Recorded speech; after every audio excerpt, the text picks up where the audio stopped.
Fala galera, sejam bem-vindos ao Café Católico. Aqui quem fala é o seminarista José e hoje temos um programa muito especial que vamos estar entrevistando aqui um diácono muito conhecido aí na internet, um diácono nerd que é o Taco, que já participou aqui de alguns programas com a gente e que a gente aqui no Café Católico tem muito carinho por ele. Diácono René, seja bem-vindo mais uma vez aqui no Café Católico. José, muito obrigado pelo convite. É uma grande alegria, realmente. Muito obrigado. Eu também tenho um carinho muito especial aqui pelo Café Católico, porque vocês foram o primeiro podcast que me chamou, antes de ser famoso.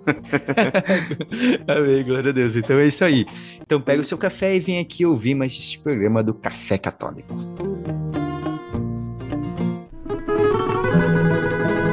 Então, Diácono René, hoje a gente te convidei, aqui a gente convidou, né, para o pessoal te conhecer um pouquinho mais. E a gente está vivendo agora um ano vocacional, né, no Brasil, e a gente conhecer um pouquinho, né, você está aí, né, como diácono transitório, né, esperando, aguardando, né, ansiosamente a ordenação presbiteral, né, que algum momento vai vir. Bom, de fato já tenho notícias, já sei que o processo já foi aprovado, então agora estamos aguardando sua data, finalmente, né? Oh, glória a Deus. Se Deus quiser, para metade do ano vai acontecer. Ah, glória a Deus. Então, Diácono René, como alguns talvez já te conhecem, talvez até te sigam nas redes sociais, lá no Renatos ADC, né, assim, esse conteúdo, mas antes de tudo isso, antes de ser diácono, antes de ser um legionário, antes de entrar para os legionários, eu queria que o senhor pudesse compartilhar um pouquinho como que era a vida lá o pequeno René lá no México, né? Como que era, em que ambiente que você cresceu, como que era assim com a sua família, como que era na infância, como que foi isso um pouquinho pra gente conhecer um pouquinho como que era esse pequeno René. Pois é, então muitas pessoas acham que a vida do vocacional, antes da vocação, você é típico coroinha que vive na igreja, que está no grupo das crianças, dos jovens, que a tua família participa. Na verdade é que no meu caso é bem contrário a isso, porque a minha família, praticamente até que eu tinha uns 13, 14 anos, não era praticante católica. De fato, o meu processo, o meu processo combina um pouco conversão e vocação ao mesmo tempo. Que legal! Porque a minha família, quando eu tinha uns 2 anos, mais ou menos, a gente se mudou para os Estados Unidos. Meu pai arrumou um emprego lá. Eu fui morar lá primeiro uns 6, 7 meses. Depois levou a gente com ele. Na época eu era filho único. Uhum. E a gente foi para os Estados Unidos. Eu tenho 3 irmãos. 2 deles nasceram lá nos Estados Unidos. Que assim, a vida de fé que os meus pais tinham já era pouca no México. Alguma que outra vez missa, mas pouca coisa, né? Meus pais eram casados pela igreja, mas sabe, aquele católico de IBGE mesmo. E então quando eles foram para os Estados Unidos, eu não frequentei. Eu tenho, acho que só uma memória de ter visitado um lugar religioso, que era uma estátua de Nossa Senhora muito grande, acho que era o bronze, não sei. E a minha mãe tinha muito carinho pelo... Não sei onde fica esse lugar, né? Nunca mais vi ele.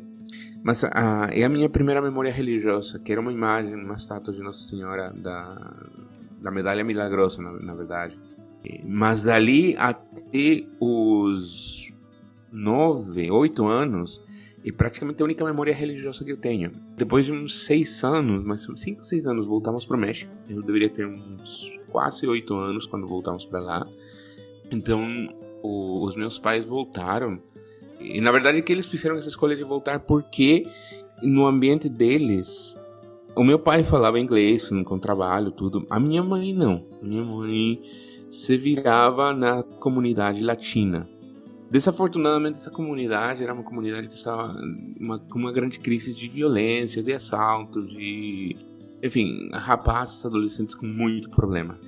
Então, os meus pais ficaram muito assustados com essa situação. E dali que eles decidiram voltar para o México. Então, quando voltamos para o México, foi uma troca de realidade. Eu realmente, com 7, 8 anos, eu me lembro perfeitamente de chegar na escola e ser o típico a criança que falava diferente, né? Porque eu falava espanhol em casa, mas era espanhol com sotaque gringo. E, então isso demorou um pouquinho. Bem engraçado. Porque você foi era mais alfabetizado em inglês, né? Crescendo nos Estados Unidos, né? Então... Realmente, eu fui alfabetizado em inglês primeiro. Né? Eu, quando voltei para o México, que reaprendi, ou fui realfabetizado em espanhol. E então, a vivência que a minha família tinha na época, a vivência religiosa e espiritual, não era a melhor. E tanto assim que quando os meus pais voltaram, mesmo que fizeram esse esforço de voltar pelos filhos, até louvável, porque eles abriram mão de uma vida econômica muito boa lá. Pro trabalho que meu pai fazia no México, mesma posição, tudo, era bem menos. E então, isso é bem louvável dos meus pais. Porém, toda a questão religiosa, toda essa questão de fé era muito, muito estranha na minha casa. Já no México, eu me lembro de ter ido a alguma que outra missa, assim. Mas eu comecei a fazer catequese praticamente com 12 anos, 11, 12 anos.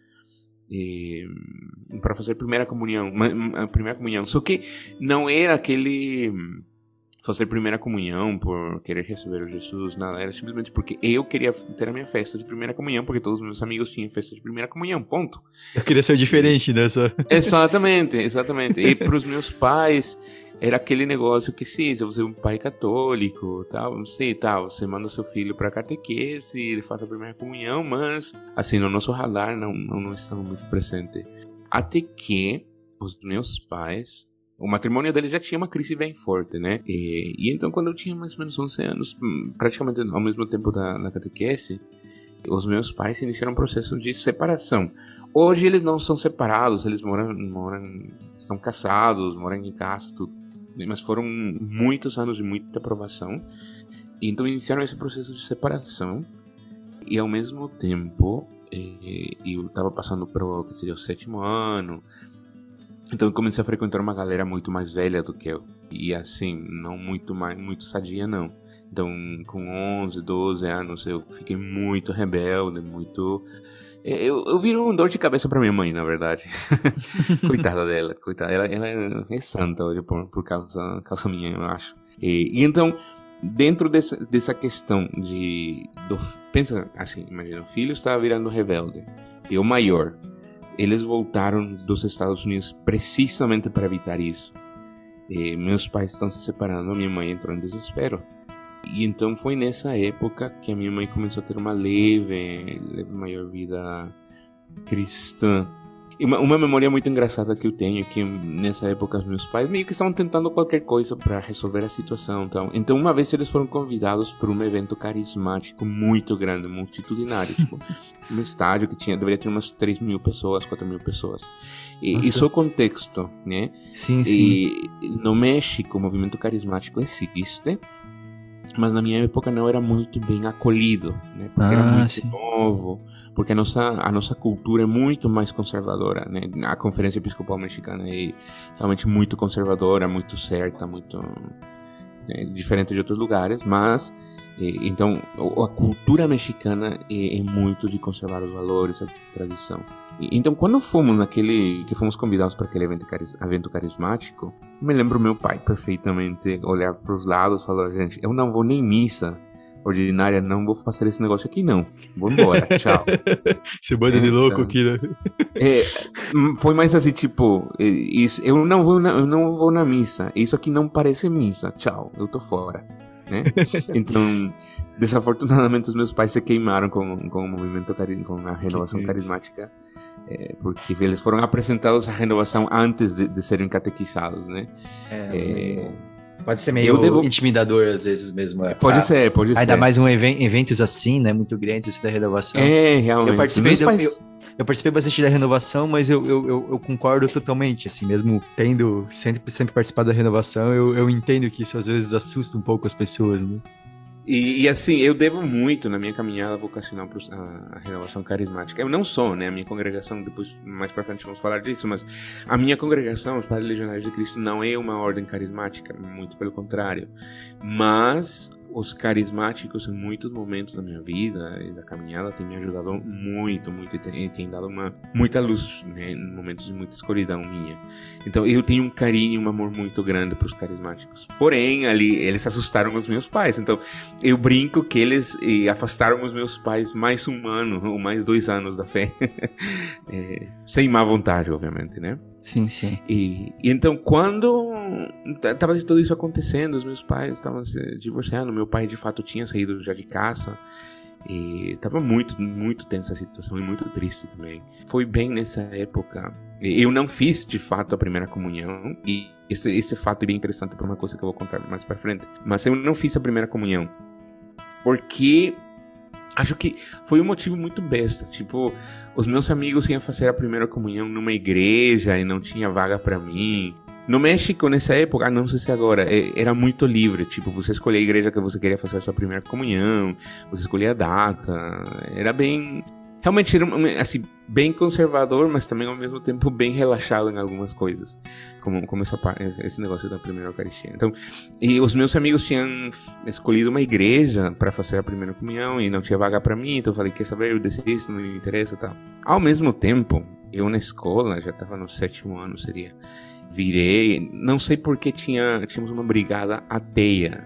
Mas mais do que ateia era a brigada científica da escola, né? A gente se levantava muito de sermos cientistas, do método científico para verificar a verdade. Pensa um molequinho de 12 anos falando essas coisas, né? E eu tirava sarro dos colegas que eram cristãos. Eu tinha algum que outro colega evangélico, e eu tirava sarro deles. Porque na minha cabecinha era muito ridículo, né? Então, por quê? Porque eu não tinha experiência religiosa, eu nunca tinha pisado.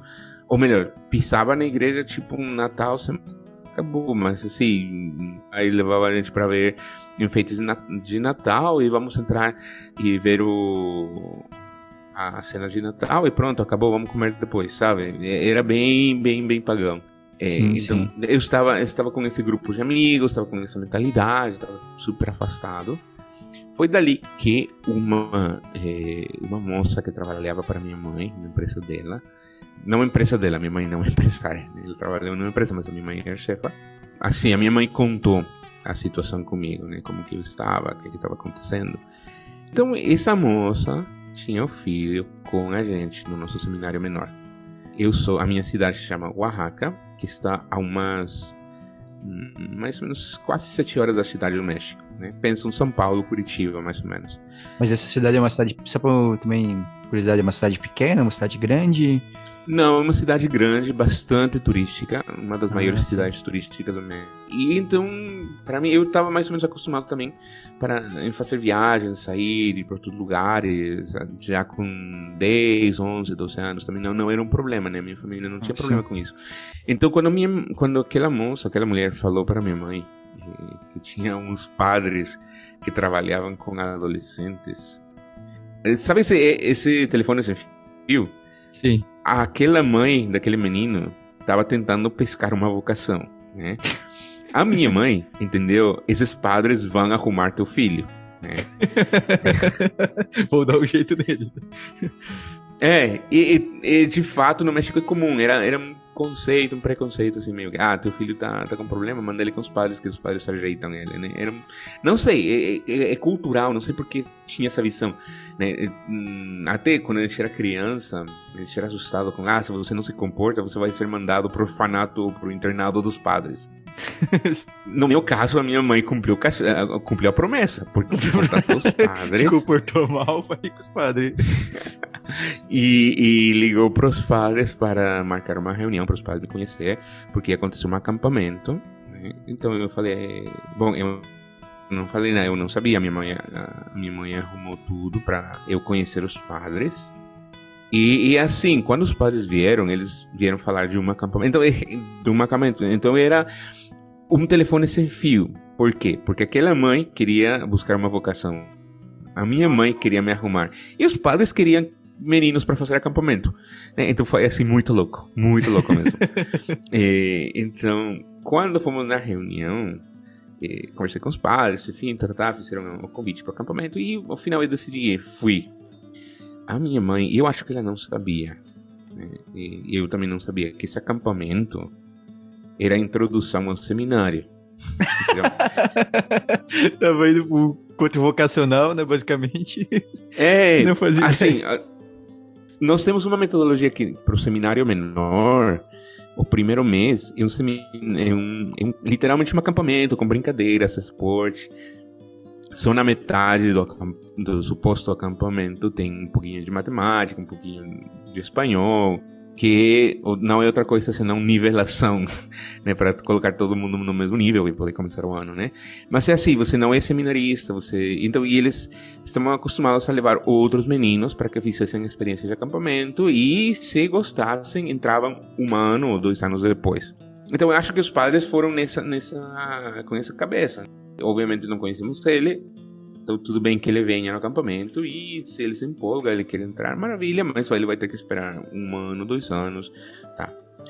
Só que, então, lá vou eu, tudo rebelde, e quando chego lá, eu tinha conhecido os padres, foram 2 padres, na verdade foi um padre e um seminarista na minha casa, e assim, eu não tinha feito a conexão que eles eram jovens, Então, quando eu cheguei no suposto acampamento e encontrei um monte de padre jovem e os seminaristas que ajudavam, assim, deu pane na minha cabeça, porque era, como pode? Tipo, impossível padre novo. Você Tava esperando você encontrar um monte de velho, só, certo? Sim, eu tava esperando um monte de velho, mas assim, na minha cabeça, padre era uma pessoa, tipo, de 1,50 m, careca, com uma barba de meio metro, com o hábito de São Francisco, a cordinha branca, sandálias, e que ele era guardado na igreja, assim, então...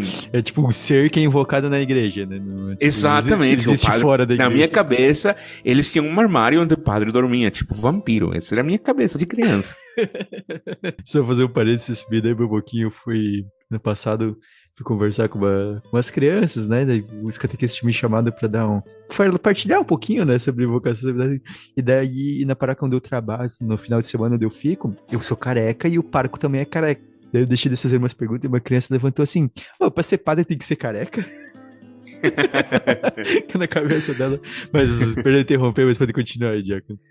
Não, mas era mais ou menos assim, né? Ele tomou esse Então, susto, né? Tomou esse susto de encontrar um monte de padre jovem lá e seminaristas junto também. Isso. E então começou o acampamento, né? O acampamento era 1 mês.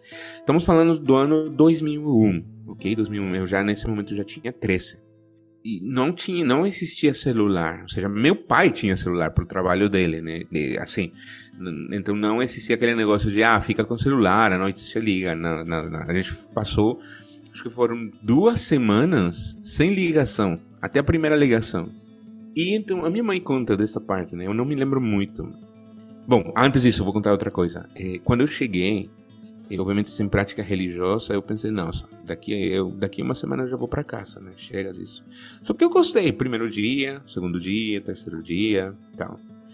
E num certo momento, eu me apaixonei pela figura de Jesus amigo. Porque os padres apresentavam um Jesus que eu nunca tinha ouvido falar, sabe? Para mim era muito um Deus lá no alto que não tinha muito a ver com a minha vida. Sim, um tal de Jesus morreu por mim, mas tanto faz. Tipo, eu nunca pedi para ele morrer por mim. Muito mais uma ideia do que alguém, né? Exatamente. Mas ali, e isso muito do carisma nosso legionário, que é um carisma cristocêntrico e um carisma cristocêntrico experiencial. Tudo que a gente faz com jovens, com os adolescentes, é sempre para levar um encontro com Cristo.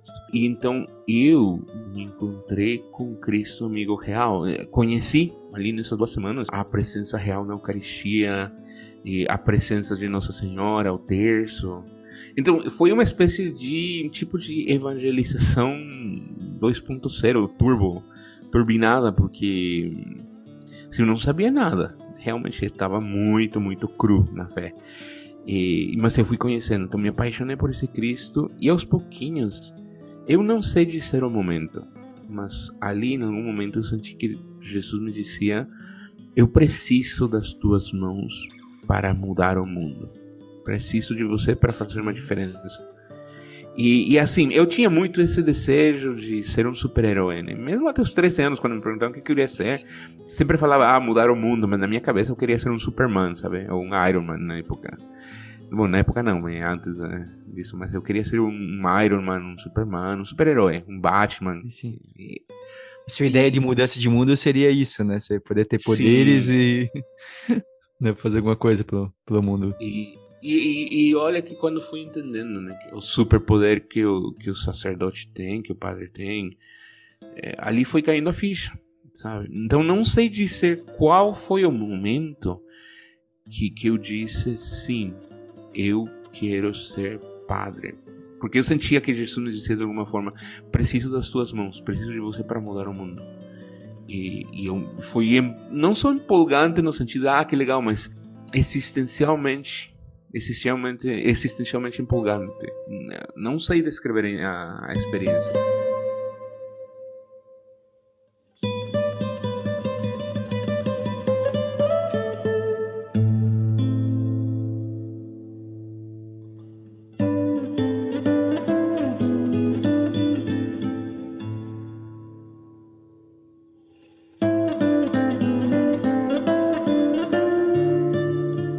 Então, falei pro padre, o padre que era o diretor do acampamento, e pro irmão que era o prefeito do nosso grupo, né? Porque éramos 4 grupinhos, mais ou menos 20 adolescentes, né? Por turminhas, mais novos, mais velhos, enfim. Então, cada turminha tinha um irmão responsável e um irmão auxiliar dele, né? Seminaristas que estavam na teologia ou fazendo o estágio pastoral, né? E então eles falaram, fala com o teu diretor espiritual. Isso é uma coisa legal, né? A gente tinha direção espiritual toda semana. Na medida que um adolescente pode ter direção espiritual também. Não era aquele São Afonso Maria de Ligório aos 13 anos, não era. Né? Era tipo, você tá dormindo na missa, por quê? Tá cansado? Colocar atenção, esse tipo de coisa. Sim, uma partilha sobre a vida, uma orientação ali, né? Sobre a vida ali, né? Mais nesse sentido, né? Então eu tinha direção espiritual, a gente tinha direção espiritual toda semana, a gente via como que tava indo. Muito bom isso. É o início da direção. E sim. Eu posso dizer que eu faço direção espiritual desde os 13 anos. Oh, que maravilha, né? Um grande presente. E então, quando eu falei pro padre, olha, eu tô sentindo isso assim, eu pensei realmente que o padre ia falar, nossa, perfeito, entrar no seminário, já temos mais um padre, glória a Deus, tal. E ele fez todo o contrário, falou, tudo bem, pensa bem e conversa com seus pais e você volta pra casa e você pensa melhor. Eu fiquei, como assim? Já tá difícil ter padre e o que eu tô querendo você não deixa? E eu não me conformei. Balde de água fria, né? Quando veio a segunda ligação pra minha família, na terceira semana, eu falei pra minha mãe, eu quero ser padre. Minha mãe, a reação dela foi tipo, o quê? Como assim? Não, você não pode, não sei o que e tal. Mas também, eu tava tão empolgado no acampamento que, assim, não é que registrei, não pode, né? Mas ficou ali, aquele negócio de, como assim, meus pais não apoiam, nem o padre apoia, e eu sou teimoso, desde criança. Então, pra mim foi, se minha mãe não apoia, meu pai não apoia, e se o padre não apoia, eu vou. Daí sim que eu vou, né? Dali sim que eu vou. E então eu decidi entrar. Não sei como convenci o padre para me deixar entrar. Não sei com quem ele teria falado, mas assim, para mim foi eu vou. Falei que eu vou. Minha mãe não quer, mas eu vou. E então ali que tá a providência de Deus, porque eles me aceitaram. E o nosso acampamento era numa cidade fora da cidade do México. O nosso seminário menor estava na cidade do México, né, que é a capital do país. Mas o acampamento esse mês era feito numa cidade que está a 1h30 da cidade do México. E então, para ir para o seminário já definitivamente, todos os meus colegas já tinham feito encontros vocacionais, já tinham ido para lá, já conheciam. Tipo, eu era o único peixe fora d'água. Passamos, antes de ir para o seminário, no Santuário de Guadalupe. E assim, até hoje me arrepio, porque é um santuário que eu tenho muito carinho mesmo. E eu tava com aquela dúvida, assim, tipo, ok, eu quero, o que eu faço para que os meus pais queiram? E um dos prefeitos do grupo, né, dos seminaristas, falou, olha, faça assim, você entrega o seu coração para Nossa Senhora, mas não entrega tudo. Você entrega metade do seu coração. Dessa forma, se você algum dia quer deixar a vocação, os teus pais te obrigam, você tem que passar primeiro aqui no Santuário de Guadalupe para você recolher a metade do teu coração. Só assim você pode ir embora, né? E espiritualmente eu fiz isso. Deixei metade do meu coração ali aos pés de Nossa Senhora e fui. E aqui que vem a coisa bonita. Quando fui lá, isso foi um sábado. O domingo era a primeira visita. Então, a gente ia sábado de manhã para o santuário. Chegamos depois no seminário. E à tarde era a entrega do uniforme de seminarista, né? Que era uma calça azul, um casaco vermelho, bordô, uma camisa branca, né? E então eu me enfiei, eu recebi e ganhei o meu uniforme de seminarista também. E domingo era a primeira visita das famílias com os filhos já seminarista menor. E então, à noite do sábado, eu já estava deitado, eram dormitórios comuns, e eu perguntei pro irmão, que estava caminhando, né? Porque a gente ia pra dormir, e o irmão ficava dando voltas, né? Uma meia hora, segurando que todo mundo dormia e tal. E então eu falei, irmão, pergunta-se rápida. Eu quero fazer a primeira comunhão, o que eu faço? E de novo, o telefone sem fio. Porque ele me disse, você só precisa se confessar, e fazer catequese, se confessar e fazer a primeira Eucaristia. Mas ele falou assim no negócio tipo, ok, te falo, mas já volta pra dormir. Na minha cabecinha foi maravilha. Se você faz isso, você amanhã pode receber Jesus. Então... Foi providenciar tudo, foi providenciar tudo isso, então, né? Pra rolar de uma vez. Foi. O dia depois acordamos. E como era a visita dos pais, normalmente o ritmo do seminário menor tem a missa depois de acordar, né? Os seminaristas acordam e tem um momento de oração, missa, café e continua a vida, né? Nos dias que era visita, a gente acordava, tinha um momento de oração, tinha uma palestrinha espiritual e depois a missa, ou às vezes café, palestrinha e missa, né? Para fazer tempo para comer. Agora não me lembro como foi. O fato é que deu tempo para eu acordar, ver um padre que não conhecia ali do seminário. Falei, esse ali que não me conhece. Pedir confissão. Eu fiz a minha primeira confissão. Eu passei a noite fazendo meu exame de consciência. E depois veio a missa. E a gente não vinha, os nossos pais. E eu me enfiei na fila de comunhão. Mas só que eu esperei para ser o último da fila de comunhão. Porque eu falei, não, eu vou receber Jesus. E eu me lembro, tenho uma memória viva desse momento. Foi a fila, eu fui o último, me ajoelhei, recebi Jesus, e eu me lembro até hoje, quase todas as palavras da oração que eu fiz, como eu agradeci a Jesus por esse dom. E eu falei, Jesus, eu quero contar todas as vezes que eu vou te receber, porque é um dom tão grande. Eu realmente te amo, você é o meu grande amigo. Eu me lembro profundamente desse momento, me lembro muito desse momento. Que lindo. E assim, pensar que 2 anos antes eu não quis fazer a primeira Eucaristia porque os meus amigos, não ia fazer na igreja dos meus amigos, e eu fui fazer a minha primeira Eucaristia na fila ordinária da comunhão. Ali deu uma transformada gigante na minha alma. Assim, eu contei todos os dias que eu recebi Jesus. Eu acho que eu cheguei até mais ou menos 300 e pouco de ter contado, sabe? Todo dia, nossa, Jesus, hoje é a vez 157 que eu te recebo, muito obrigado, sabe? E eu fui contando por 300 e poucos dias, quase um ano.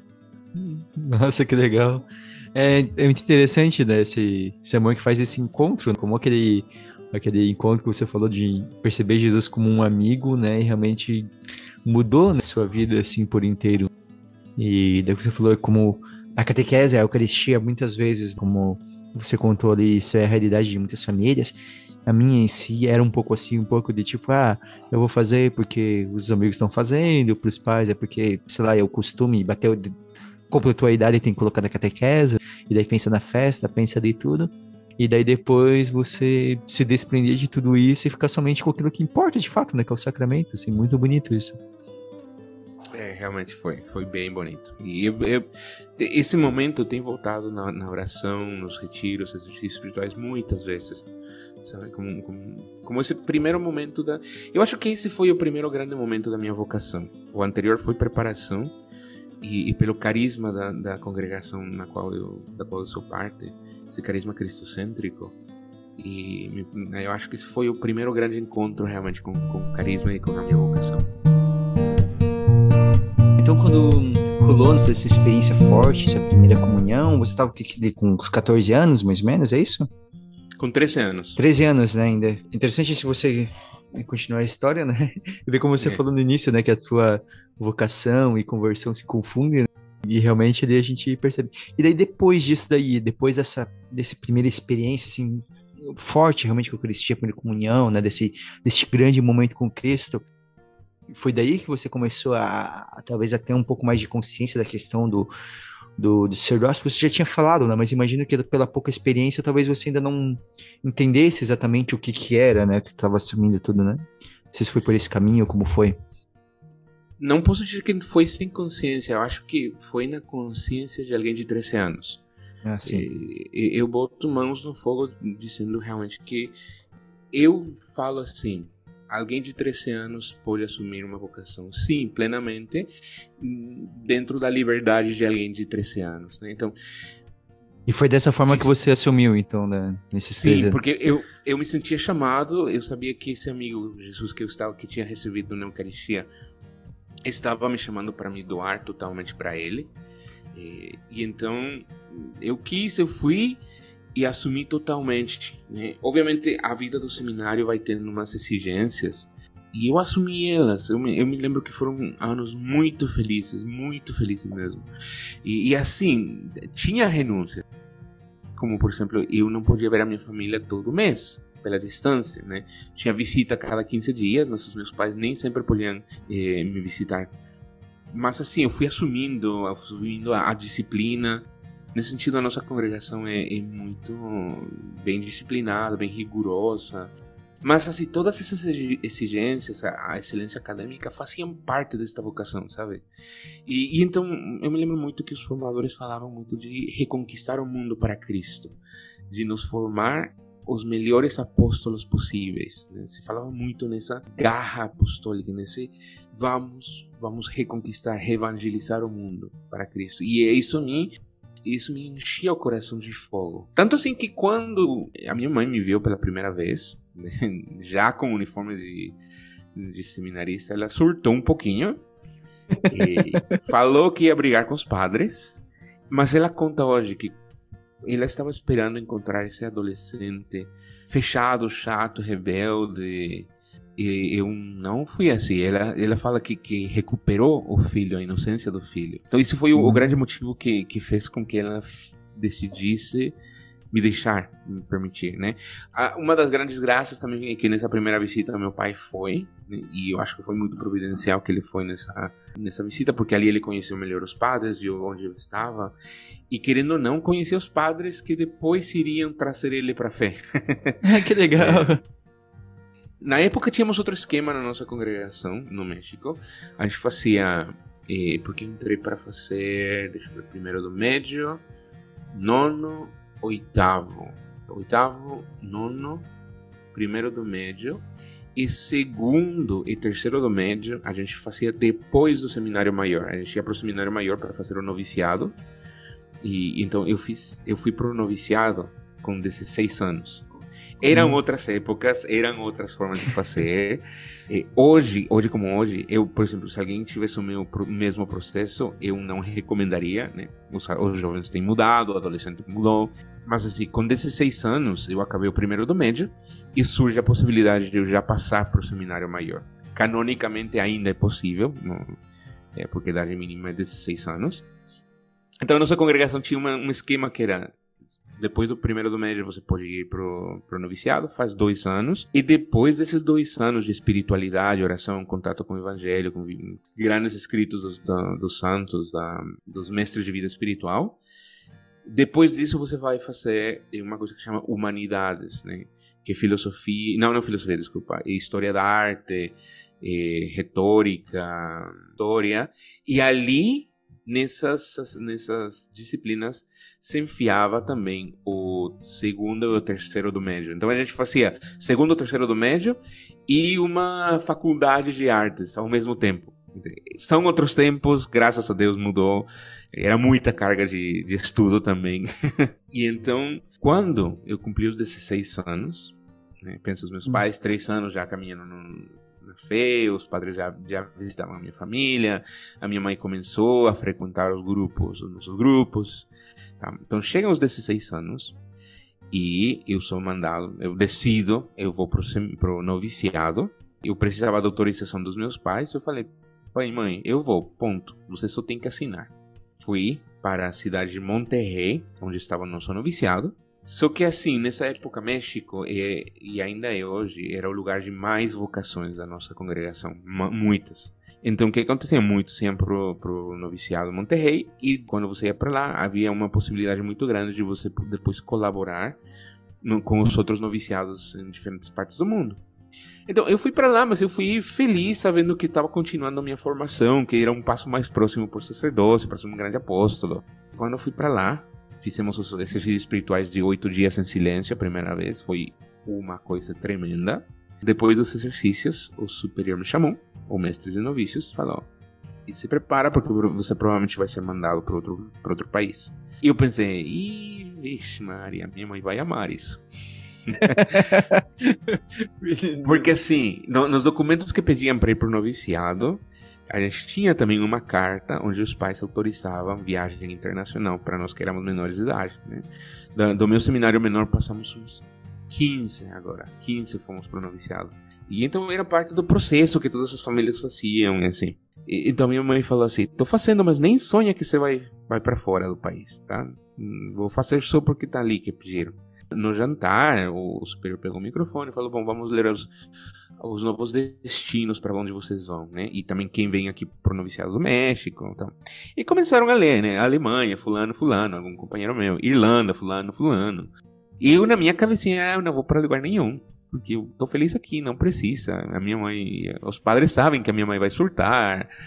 Pra que mexer, né? Pra que mexer, tá tudo tranquilo, tudo em paz.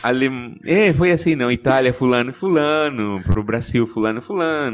Espanha, fulano, e fulano, e eu fui o último. E falei, e agora como que eu explico para minha mãe? E no caso você ia ser enviado pra qual país? Pra Espanha. Pra Espanha? Pra Espanha. Tá. Então, pelo menos tinha língua a favor, né? Ia ficar tão perdido, né? E já tinha alguns do nosso seminário menor, já tinham ido ano anterior, né? Então, não era assim aquele baque de, nossa... Pra mim era, nossa, ok, que legal. É uma casa, esse noviciado era uma casa histórica nossa, foi o primeiro noviciado da congregação. Então, feliz, né? Ou melhor, era a sede do primeiro noviciado. E então feliz, vou pra lá. E na minha cabeça, e agora? O que eu falo pra minha mãe? Eu liguei pra minha mãe, liguei pros meus pais. E assim, eu sempre falo muito da minha mãe porque foi a que mais briga deu no processo. Meu pai foi muito de boa, até demais às vezes. Meu pai foi assim, você tá feliz? Tô. Você quer fazer isso? Quero. Então vai. Já tua mãe, qualquer coisinha. Nossa, minha mãe. Então eu liguei pra ela e falei, mãe, você lembra daquele termo que você assinou? E a minha mãe acertou na hora. Ela falou, você tá indo pra Espanha, não é? Ué, como que você sabia? Eu sabia que eles iam te mandar pra Espanha. Eu sabia. Bom, surpresa. Surpresa nada, tenta mudar. Não, mãe, volta de obediência. Lá vou eu explicando, vida religiosa, né? Então eu fui pra Espanha, fiz o noviciado 2 anos lá. Fiz a profissão religiosa lá. Talvez seja bom só para comentar com alguns, né? Porque você falou que talvez não recomendaria o processo assim, porque na vida religiosa, né? Para o pessoal que não conhece, o noviciado é quando você se prepara para fazer os primeiros votos. Daí você vai, de fato, daí fazer parte da congregação propriamente dito, né? A partir dos primeiros votos. Por isso que talvez hoje em dia, pensando assim, para alguém assim de 16 anos, já fazer essa preparação para os primeiros votos pode ser uma coisa muito antecipada, né, hoje em dia. Mas foi o seu processo, né, na época. Só para Sim, foi o processo. Só contextualizar o pessoal, entender um pouquinho Exato, o que é o noviciado e por que essa questão. Sim, sim. E o noviciado é esse primeiro contato realmente com primeiro contato já formal com a congregação, né? Porque o novício é parte, mas é parte muito a teste, sabe? A gente briga que qualquer coisa pode te fazer expulso do noviciado, né? Por quê? Porque a congregação a congregação está cuidando quem vai entrar e assim. E hoje mudou muito a realidade dos jovens, né? Esse processo pelo qual eu passei era o processo que a nossa congregação tinha feito desde os anos praticamente 50, 60, mais ou menos. Desde a fundação, basicamente. Praticamente desde a fundação tinha sido assim. De fato, os primeiros anos 40, anos 50, já com 14 anos tinham pro noviciado, né? Então, mostra um pouquinho também a mudança da realidade do jovem, como o jovem atrasou a escolha de vida definitiva, né?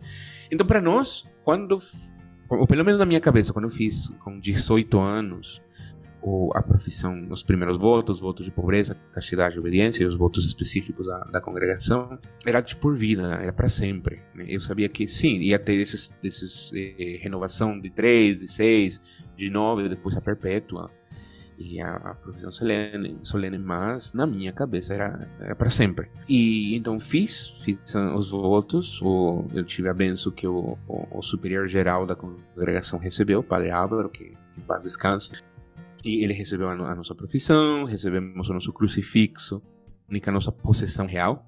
A única coisa que o meu superior pode me dar, eu posso falar, não te dou. E, né, o resto eu tenho que entregar tudo, né, nessa vocação, nessa disciplina religiosa, né? E então, depois disso, lá no noviciado da Espanha, tinha essa parte dos estudos de humanidades e o ensino médio.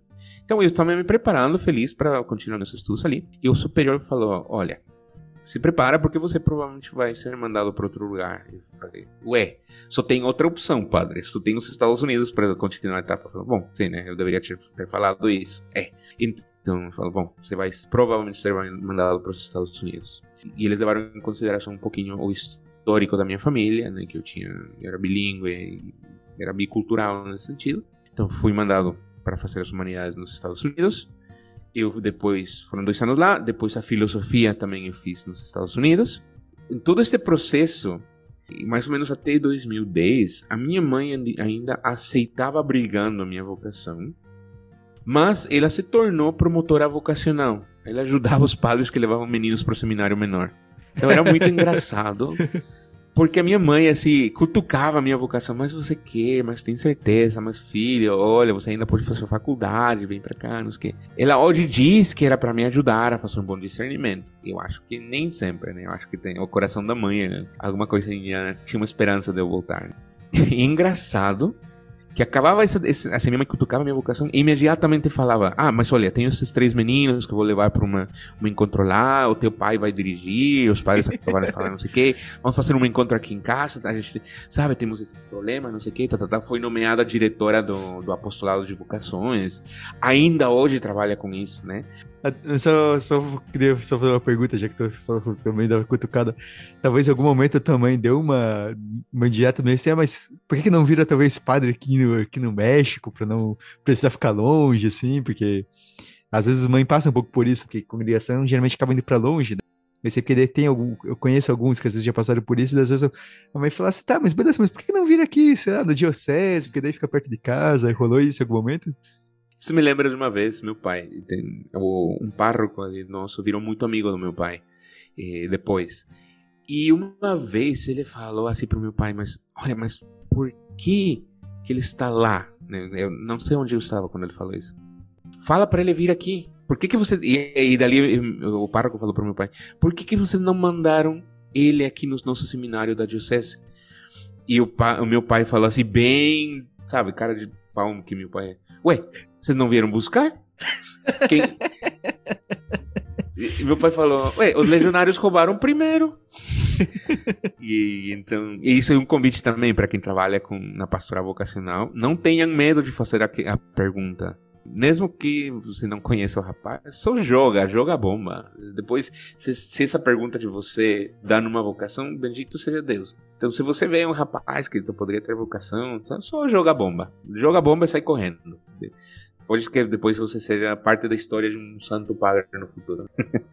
E depois eu fui para os Estados Unidos, fiquei lá, fiz a filosofia. E ainda é assim, entre a filosofia e a teologia fazemos estágio pastoral, que são entre 2 ou 4 anos, né? Eu fiz 3, que era o normal, e fui mandado para a Colômbia para trabalhar com adolescentes e na promoção vocacional E no nosso movimento de adolescentes, nós temos um movimento internacional com o nosso carisma, o Reino Christi, né? Mas para adolescentes, que se chama ESID, S-Y-D, que é Encontros, Convicções e Decisões. A Y vem do espanhol, a gente manteve a sigla em todas essas línguas. E então fui trabalhar para lá, e foi ali que eu descobri a minha vocação dentro da vocação, que é a formação e o acompanhamento espiritual do adolescente. Não só adolescente católico, do adolescente em geral. Eu me apaixonei muito por essa missão. Que legal. Foi bem exigente, né?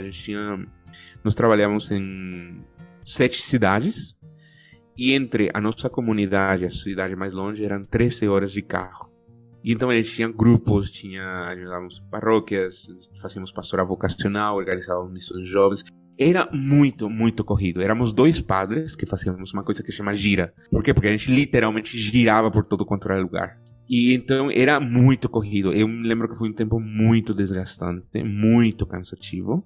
Pesado mesmo, sabe? De ter que viajar à noite, você fazia 12 horas, chegava de manhã cedo, já tinha que ir nas escolas, já tinha que ir no grupo, enfim. Mas foram 3 anos incríveis. Eu faria de novo, porque a quantidade de adolescentes que eu consegui tocar, e que eu ficava surpreendido, porque muitas vezes era uma palestrinha que eu dava, uma escuta de 1 hora, de meia hora, e vidas que se transformavam. Para mim era tipo, não tinha experimentado isso no seminário, porque até esse ponto tinha sido só estudar, se formar, se preparar, saber, e assim, rezar.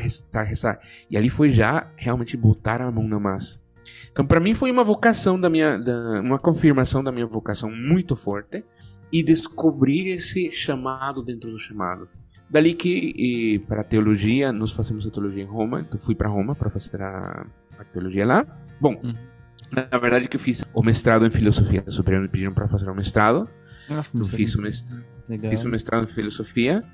Era mais ou menos comum antigamente. Agora, só quem vai ser realmente professor e vai se dedicar à parte da docência faço mestrado. Então eu não peguei essa parte, eu ainda peguei a parte que era um pouquinho meio que obrigatório para a maioria, né? A não ser que você tivesse feito faculdade ou não, só nesse caso você não fazia, né?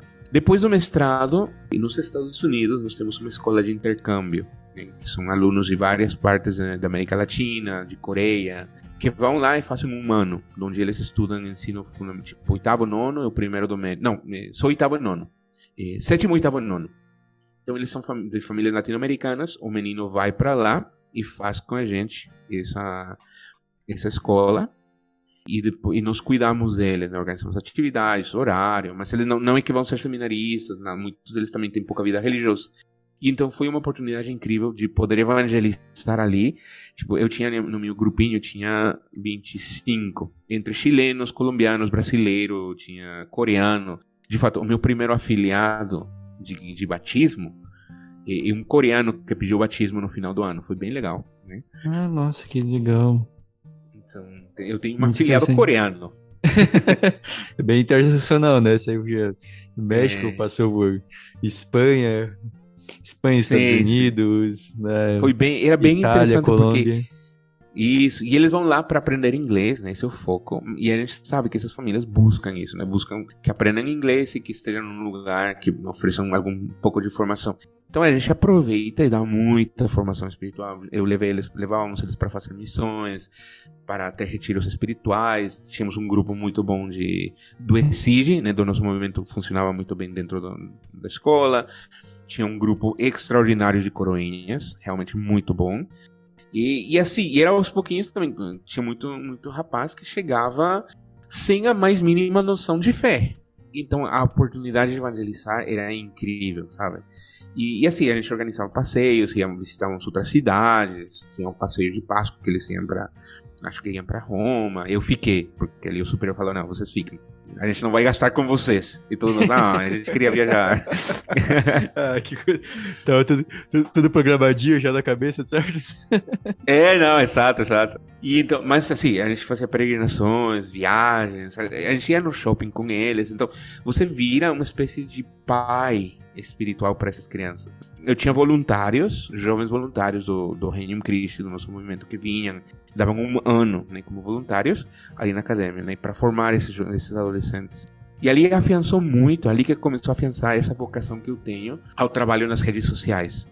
Porque eu percebi que estes adolescentes, os ídolos, eles assim, idolatravam os youtubers na época, né? Estamos falando do ano 2015, 2016. Eu falei, não é possível, não é possível que é tão difícil passar ideias quando vem qualquer outro cara muito bobo, faça um vídeo e já é verdade absoluta para esse menino. Então, ali que comecei a me formar nessa área da evangelização nas redes sociais. Acabou esse ano que me pediram, porque ali foi de emergência. O irmão que estava na época, ele teve que voltar para os estudos. Realmente não sei o que aconteceu, não me lembro exatamente. Então, fui substituir por um ano. Voltei para Roma, fiz a teologia. E ao mesmo tempo que eu estava fazendo teologia, rezando, preparando para a ordenação, eu estava me formando na parte de evangelização digital, muito, muito forte. E eu acabei a teologia em 2019. Quando eu acabei a teologia, eu pedi, né, para não ser ordenado diácono imediatamente. Eu queria esperar. Eu sentia que era uma coisa que Deus estava me pedindo. Então, os superiores acederam e me falaram, ok, perfeito, mas você já vai sair para o ministério. E então eu fui mandado aqui para o Brasil como formador do seminário menor nosso aqui em Curitiba. Primeira vez no Brasil, aprendendo português, mesmo que tinha muitos companheiros brasileiros, então alguma coisa que eu já sabia. E durei como formador do seminário 3 meses. Dali me pediram para tocar ali na pastoral vocacional. Então eu cheguei tipo em julho, agosto, setembro. Em setembro me pediram já para liderar aqui a nossa pastoral vocacional do Paraná. E então fiquei setembro, outubro, novembro, dezembro. E em dezembro me falaram, olha, obrigado, porém vai para Santa Catarina e para ser diretor do ESID. E ali eu fiquei muito feliz. Não que não amo as vocações, né? Mas assim, foi tipo, yes, finalmente eu vou fazer uma coisa que eu estava esperando, sabe? Nada contra formar seminaristas e nada contra buscar vocações. Eu faria de novo se me pedisse. É que tem aquelas assim. Coisas assim, eu entendo um pouquinho esse sentimento, porque quando a gente vai entrando assim, na vida religiosa, a gente gosta de tudo, a gente acaba se encontrando tudo, mas sempre tem aquele pontinho que tem um gostinho especial, né? Beleza, tem que fazer. O que precisar fazer, a gente faz, né? A gente diz, mas tem aquilo que não gostinho especial, até porque às vezes é aquilo que a gente sente assim, isso daqui realmente até vou fazer melhor, realmente. Uhum.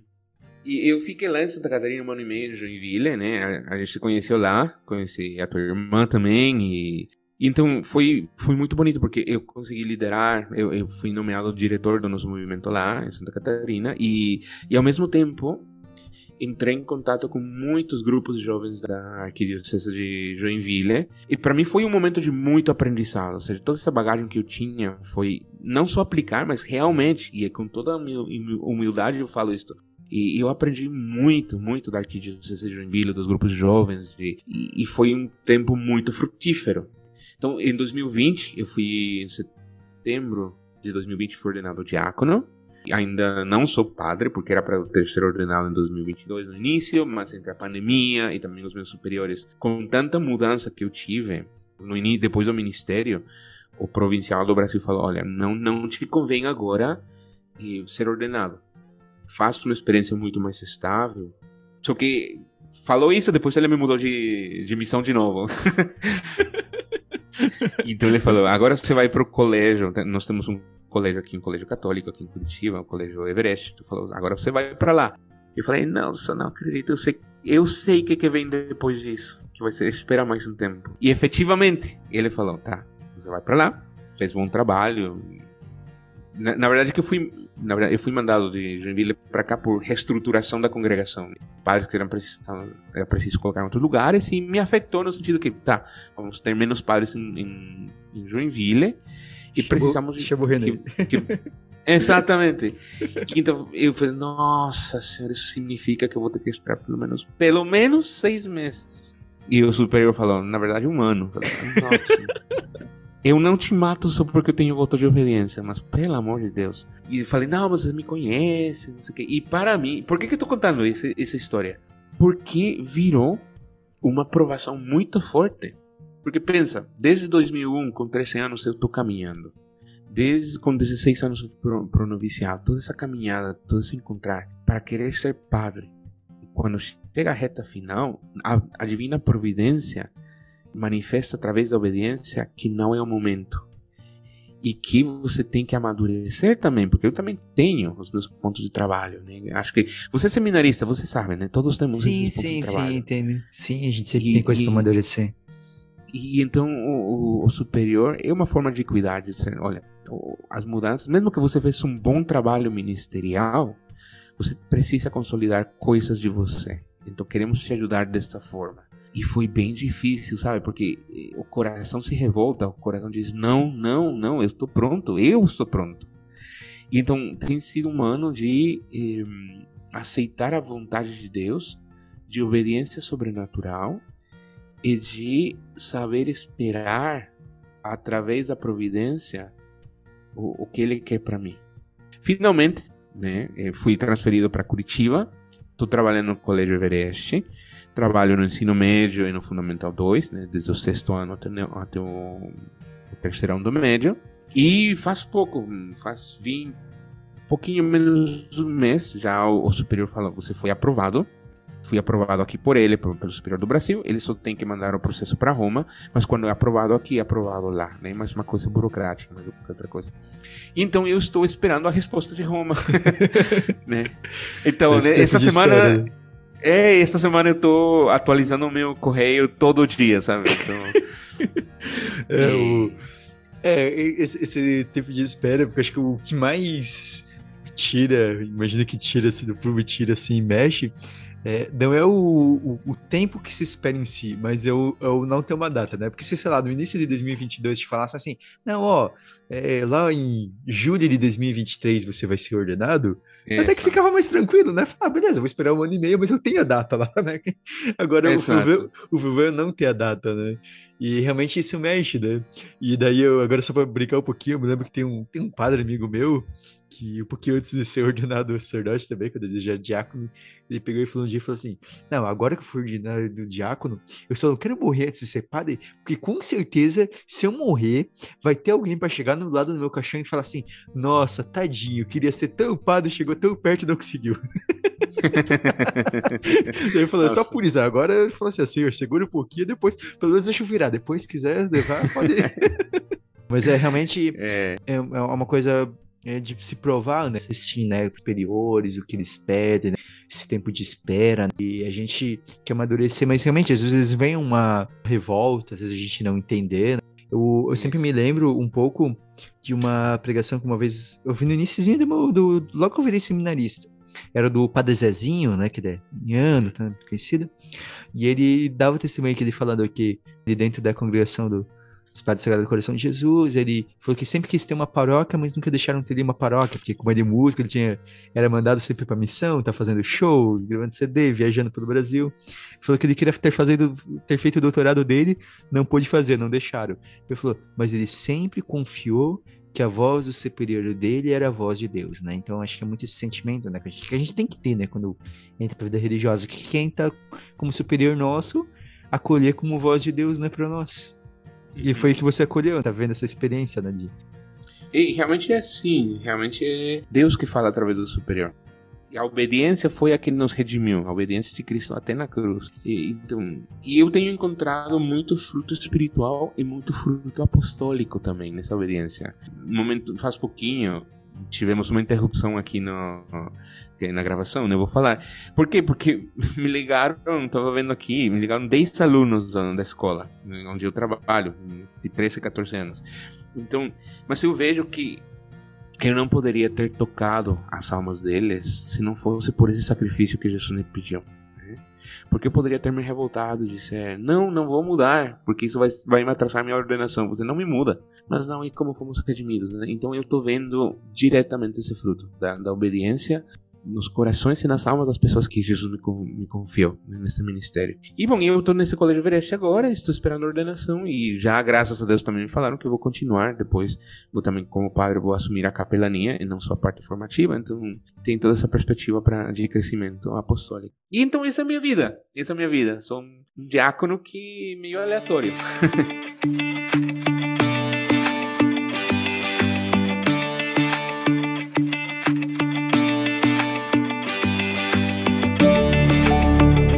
Mas eu pergunto pra ti, Diaco, né? Você, né, acabou ficando sucesso na internet, aí, né? Primeiro no TikTok, sobretudo, né? Quando deu aquela explosão, né? E comentou que você já tinha, né, essa vontade antes de evangelizar. Mas eu queria perguntar assim, como que é a recepção hoje em dia, talvez aí da escola, né, até hoje as pessoas têm um pouco essa ideia, né, o padre é uma pessoa muito séria, e de repente vem um diácono ali que gosta muito de anime, que gosta muito de coisa de cultura pop, e assiste muito essas coisas, como que é a reação, assim, dos jovens aí, talvez dos alunos aí, como que é um pouco isso? Olha, esse negócio de ser otaku, de gostar de anime, de conhecer um pouco de pop, tudo, não pop, mas é cultura pop. Cultura pop, né? Tem me aberto muitas portas. Porque assim, eu tenho uma teoria que vem de Dom Bosco, que assim, o jovem, o adolescente tem que se saber amado, né, antes de qualquer coisa. E então uma das coisas que eles gostam, que faz saber com que eles são amados, é que você tem interesse pelas coisas que eles têm interesse. E que você não sai dizendo, isso é do demônio, isso não pode e tal. Sim. Então tem aberto muitas portas, muitos corações. Eu acho que tem duas coisas que abrem o coração do jovem, do adolescente, sobretudo. Que você ame as coisas que ele ama, ou que pelo menos entenda. E dois, comida. Então eu uso essa estratégia, direto. E funciona muito bem. Comida. Eu usei essa estratégia pastoral, né? Daí o padre pediu pra eu primeiro dar atenção pros corinhas e acólitos. Daí eu tava com uma dificuldade de... Os acólitos são meio desorganizados, né? Daí a primeira coisa que eu fiz, beleza, daí todo encontro de acólito ia ter comida no final, né? Daí começaram... Todos os acólitos começaram a aparecer, daí. Pra ser uniões, daí, dos acólitos, daí. Porque tinha comida no final, né? Daí... Então, Diácono, para além assim do testemunho personal mesmo, uma coisa que eu queria perguntar, assim, curiosidade, o senhor, né, sendo mexicano, né, e depois, né, passado pelo vários países, assim, mas vindo para o Brasil, você está aqui no Brasil desde 2019, a igreja, cada lugar tem as suas particularidades. Eu queria que você pudesse comentar, assim, você vindo de fora, o que mais... Tem alguma coisa que te chamou a atenção, assim, de especial, de diferente, assim, quando você viu no Brasil, assim, na igreja, assim, no Brasil, que te chamou a atenção, assim, diferente? Talvez comparando principalmente com o México, assim, que era a tua terra natal. A verdade é que sim teve várias diferenças, né? E bastante grandes, óbvias.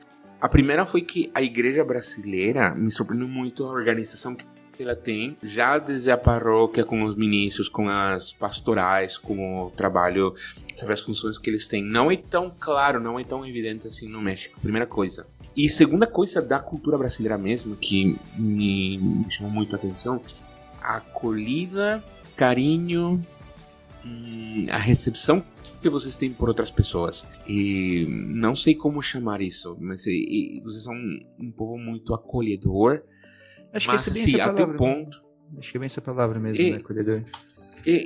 Acolhedor, mas até o ponto de que se uma pessoa não te dá bom dia ou não te dá oi, você já fica, nossa, alguma coisa aconteceu. Como assim que essa pessoa não deu oi?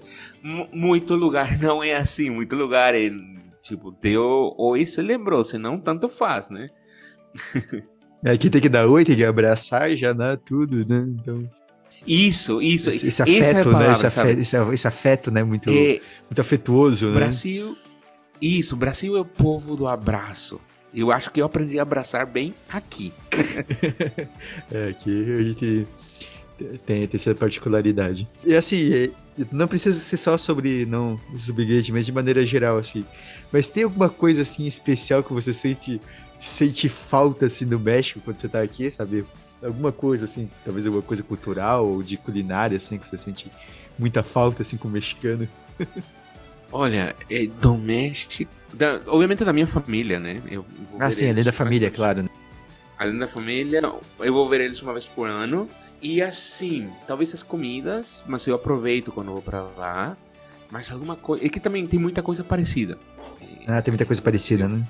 Então foi fácil, não foi difícil, então, se acostumar, né, aqui, então... Não foi.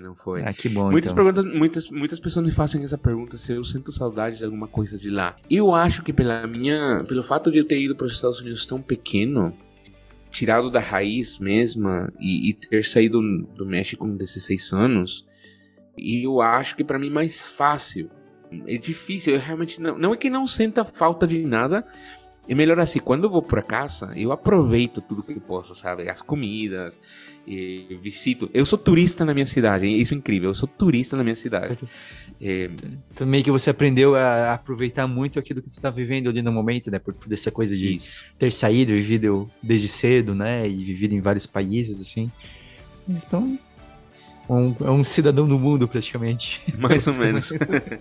Esse é bom, Diácono. E assim, talvez pra gente ir encerrando aqui, pode aproveitar aqui para falar um pouquinho aqui, talvez um pouquinho mais sobre os Legionários de Cristo mesmo, assim, e fazer, digamos assim, a propaganda vocacional de vocês, né? Talvez pra convidar, talvez alguém que está ouvindo aqui, talvez possa se interessar, conhecer, talvez tá pensando sobre sua vocação e quiser talvez entrar em contato, conhecer como que pode fazer, né? E você explicar um pouquinho, talvez assim, qual que é o que vocês têm de especial em si, né? Qual que é o carisma de vocês em si, né? Então, o nosso carisma, resumido fundamentalmente, é esse cristocentrismo que forma apóstolos. Ou seja, Cristo que sai ao meu encontro, me chama para estar com Ele, me forma e me envia ao mundo como apóstolo. Então, o carisma nosso é a formação de apóstolos para esse mundo.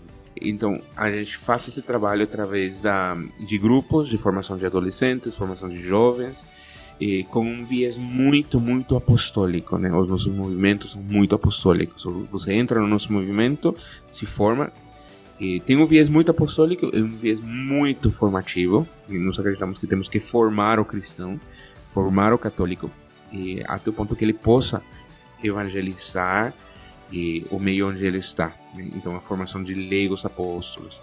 Esse é o nosso carisma. Trabalhamos em escolas, trabalhamos em universidades, em grupos. Realmente não existe nenhum apostolado que esteja fora, porque todo apostolado pode ser encontro com Cristo, esse cristocentrismo apostólico. Aqui no Brasil, temos o nosso seminário menor aqui em Curitiba. Eu moro nesse seminário menor. E temos os colégios, a rede dos colégios Semperalcius, né, colégios que são os colégios Everest, em diferentes cidades do Brasil. Temos também o nosso noviciado em São Paulo, cidade de Arujá, está do ladinho de Guarulhos. E também temos os diferentes processos vocacionais, né? A forma mais fácil para entrar em contato é entrar em contato diretamente comigo pelas redes sociais, né? @RenatosC, RENATUSLC, e dali, dependendo da sua idade, o lugar onde você mora, eu posso encaminhar para o processo vocacional correspondente, né? Também estamos agora recentemente com um projeto com alguns jovens do Reino Cristo, profissionais e expertos, né, nessa área de adolescentes. Estamos tentando oferecer programas adequados para a formação de adolescentes para as dioceses e para as paróquias, tentando oferecer essa parte de formação e apostolado para os grupos, né? Um projeto que está nascendo. E agora não posso falar muito porque é feio oferecer um produto que não está pronto. Mas quando eu tiver mais detalhes, entre em contato com a gente. Quem sabe a gente marca uma outra conversa para falar um pouco sobre isso, sobre essa evangelização e informação da juventude, porque particularmente é algo que eu me interesso muito também. Então é isso, né? Essa é a nossa missão e estamos aqui.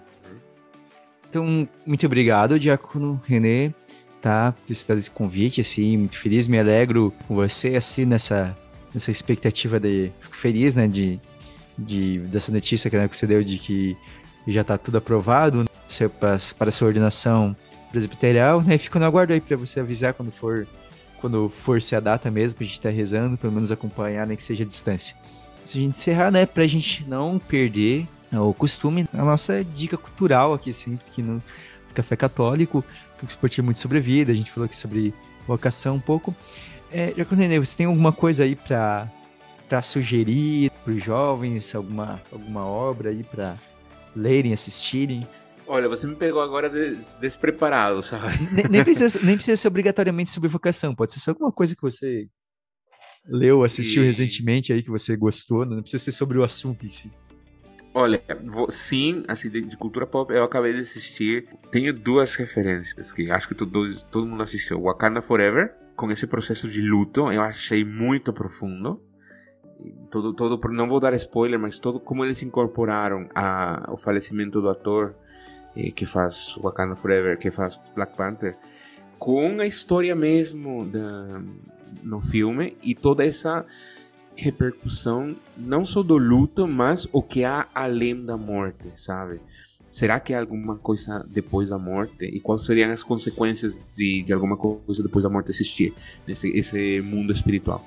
Foi a... Até vou deixar só essa dica, porque a outra não está vendo, mas acabei de assistir 3 dias atrás, Wakanda Forever, e amei por esse lado, né? Acho que se vocês assistem com esses óculos de existe um mundo espiritual e a morte não acaba com tudo, há uma esperança depois da morte, vocês podem dar uma olhada bem cristã sobre esse filme. Realmente, eu concordo, é muito interessante. Eu vou dar uma dica também, que o próprio último filme que eu assisti foi assistir no cinema agora, é Gato de Botas 2, que filme que veio do nada e surpreendi. E realmente ele é muito profundo, assim, vocês, né, sem dar spoilers, mas assim, não é só uma animaçãozinha bobinha, ela tem uma mensagem muito bonita, assim, sobre um questionamento sobre vida, sobre morte, sobre essa questão de realização, né? O que é uma vida realizada, né? O que é buscar os nossos sonhos. Então é muito interessante, assim. Como eu ainda assisti Gato de Botas 2, assim, para todas as idades, assim, tem uma mensagem muito bonita. Então nos sigam lá nas nossas redes sociais, Café Católico, lá no nosso Instagram, @café.católico. Mandem mensagem para nós, aí mandem sugestão de temas, partilhem também, se gostaram, mandem aí, entrem em contato também com o Diácono René, ele já deixou as redes sociais dele, a gente vai marcar ele também lá no nosso post no Instagram. Mandem mensagens para nós, nos sigam, divulguem esse programa, né, pra gente poder alcançar cada vez mais pessoas, né. A gente tá muito feliz que a cada dia a gente vai crescendo, né, aos pouquinhos, né, já são mais de 20 mil reproduções que a gente atingiu, né, a gente, mais ou menos aí uns 500 ouvintes regulares, assim, então a gente tá com muita alegria, a gente agradece a vocês que nos acompanham. Diácono René, mais uma vez, muito obrigado, tá, um grande abraço, espero que a gente possa se encontrar futuramente aí. Muito obrigado, José, pelo convite de novo. Eu amo Café Católico e fico aguardando o próximo convite, tá bom? Será convidado sim, né? E se quiser ser convidado, também fica à vontade, né? Quando surge pensar assim, pensei num tema pro Café Católico, manda pra gente, quem sabe a gente grava, a gente aceita sugestões também. Maravilha, ótimo, tá bom? Então é isso aí, um grande abraço a todos e até o próximo Café Católico.